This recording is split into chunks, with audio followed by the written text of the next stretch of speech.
अस्सलाम वालेकुम नाजरीन, मैं हूं शाकर और आप देख रहे हैं शाकर टॉक्स। आज का मौजूद सुनने में शायद सादा लगे, लेकिन इसके पीछे एक बहुत गहरी कहानी छुपी है।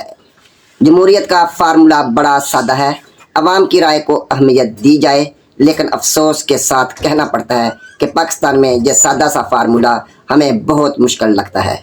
तो आज हम इसी सवाल का जवाब तलाश करेंगे।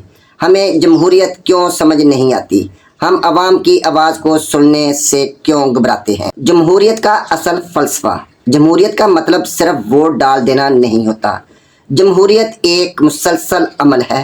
अवाम की शिरकत, उनकी राय, उनके मुंतखब नुमाइंदे और एक मजबूत निज़ाम जो उन सब को तहफ़्फ़ुज़ दे।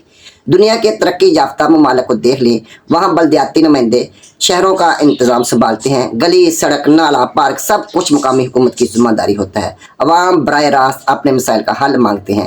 हुकूमती फैसला साजी में अवामी मशवरा शामिल होता है। वहाँ कोई थानेदार नहीं होता जो हर काम में मुदाखलत करे, वहाँ सिस्टम होता है। पाकिस्तान में जमहूरियत क्यों नहीं पनपती?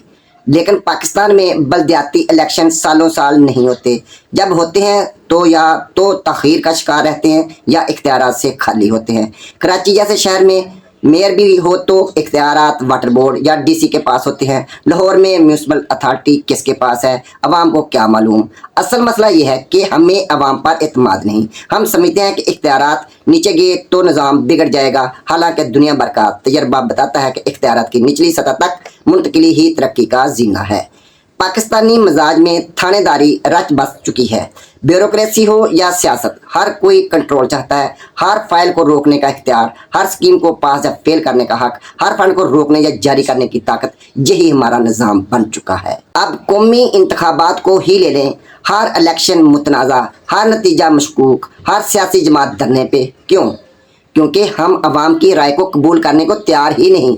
हम हमेशा कोशिश करते हैं कि नतीजा मैनेज हो, सीटें एडजस्ट हों और हुकूमत फार्मूला के तहत बने। इस सारे अमल में अवाम कहीं खो जाते हैं, वोटर का एतमाद ख़त्म हो जाता है। यही वजह है कि पाकिस्तान में वोटिंग का तनासब दिन ब दिन कम हो रहा है। लोग समझते हैं कि उनकी राय की कोई वक़्त नहीं, इसलिए वो खामोश हो जाते हैं। पंजाब और सिंध में बल्दियाती निज़ाम का हाल ये है कि साल साल बल्दियाती अदारे तहलील रहे। KP में जब बल्दियाती निज़ाम दिया गया तो उसे इख्तियारात भी दिए गए और उसका रिज़ल्ट भी आवाम के सामने आया। स्कूल बेहतर हुए, सड़कें बनी, अस्पताल फ़ाल हुए, लेकिन ये मॉडल भी ज़्यादा देर ना चल सका।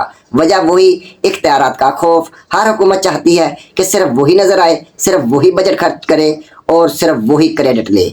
ना आवाम की आवाज़ सुनी जाती है, ना मकामी क़यादत को पनपने दिया जाता है।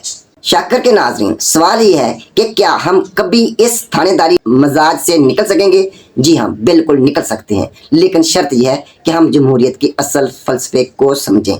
इख्तियारात की तकसीम, शफाफियत, एहतसाब और अवामी राय का एहतराम। हमें सिस्टम बेस्ड अप्रोच अपनाना होगा, ना कि पर्सन बेस्ड अप्रोच। एक ऐसा निज़ाम जो सिर्फ चेहरों से न जुड़े बल्कि असूलों से जुड़ा हो। बल्दियाती इदारों को इख्तियारात देना होंगे, कौमी इंतखाबात को शफाफ बनाना होगा और अवामी राय को हरफ़े आखिर समझना होगा।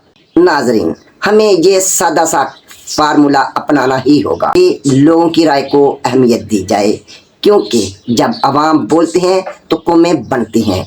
जब अवाम की राय दबा दी जाती है तो सिर्फ अंधेरे रह जाते हैं। मैं हूं शाकर और ये था आज का शाकर टॉक्स।